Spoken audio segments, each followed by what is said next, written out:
Hey everyone, welcome back to Corporate Decoder, the place where we sometimes find more drama in SEC filings than on a reality TV show. Today we're cracking open a filing from AMRK Precious Metals, and let's just say things are getting a little amended. So what's the big news from AMRK Precious Metals on this August day? Well, it seems they've inked a new deal, a pretty important one that changes how they access money. Think of it like updating your credit card with a better interest rate and, well, a different spending limit.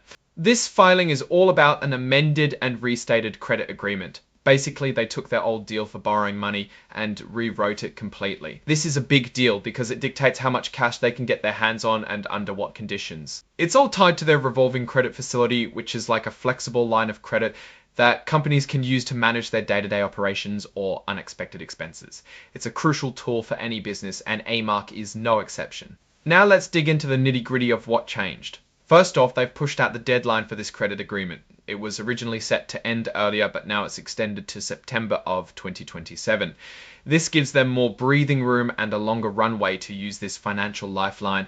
Here's where it gets interesting. While they extended the agreement, they actually decreased the total amount of money they can borrow under this facility. It's gone down from about $467 million to $422.5 million. So less overall credit, $2.5 million. So less overall credit available. This might seem like a step back, but sometimes companies do this if they've secured other funding or if they're being more conservative with their debt. On the flip side, they've significantly increased the amount they can borrow against their leases. This jumped from $200 million to a hefty $400 million. This suggests they might be planning to lease more assets, or perhaps they have some substantial lease agreements coming up that they need this financial flexibility for. It's a bit of a mixed bag, less overall credit, but more flexibility for leasing specific assets. This company's stock, traded under the ticker AMRK on the Nasdaq Global Select Market, is what most investors would be watching closely. This credit agreement definitely impacts how they can finance their growth and manage their liabilities, which in turn can affect stock performance. Now, AMRK is not opting for the extended transition period for new or revised financial accounting standards. This means they'll be adopting any new accounting rules sooner rather than later. For investors, it signifies a company that's staying current with financial reporting, which is generally a good sign of transparency. So the headline here is this material definitive agreement. It shows a company actively managing its financial structure. They're reshaping how they borrow money, and the devil is in the details of those changes to commitment amounts and lease obligations. This second item just confirms that the credit agreement we've been talking about is indeed a direct financial commitment for AMRK.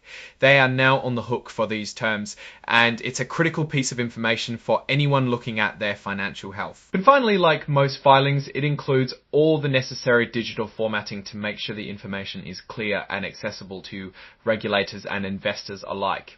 Now, let's put on our investor hats and look at the bigger picture here.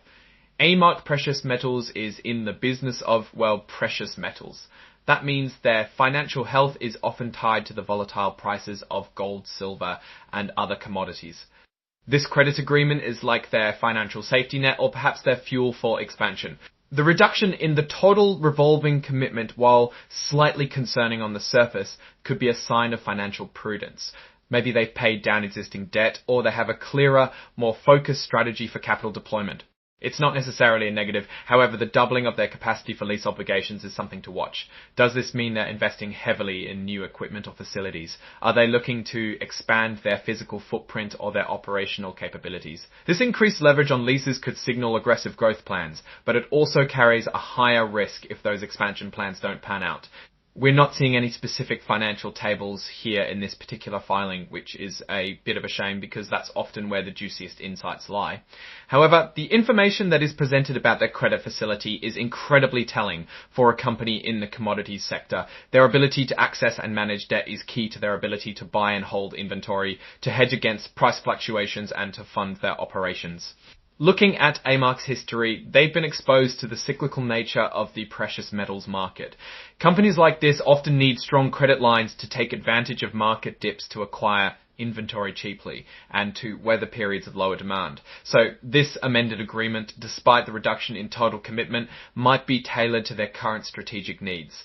The key is to understand why they made these changes. Is it a proactive adjustment to market conditions or a reactive measure to financial pressure? Without accompanying financial statements in this specific filing, it's hard to say definitively, but the story being told here is one of financial recalibration. Cap to say definitively, but the story being told here is one of financial recalibration. My take on AMRK's direction based on this filing is that they are actively managing their financial architecture. The strength lies in their apparent willingness to adapt their credit facilities. The weakness could be the reduced overall borrowing capacity if they were expecting to significantly ramp up operations across the board. A notable risk here is how these lease obligations will translate into actual revenue generating assets if those leased assets don't perform as expected. That $400 million commitment could become a significant burden.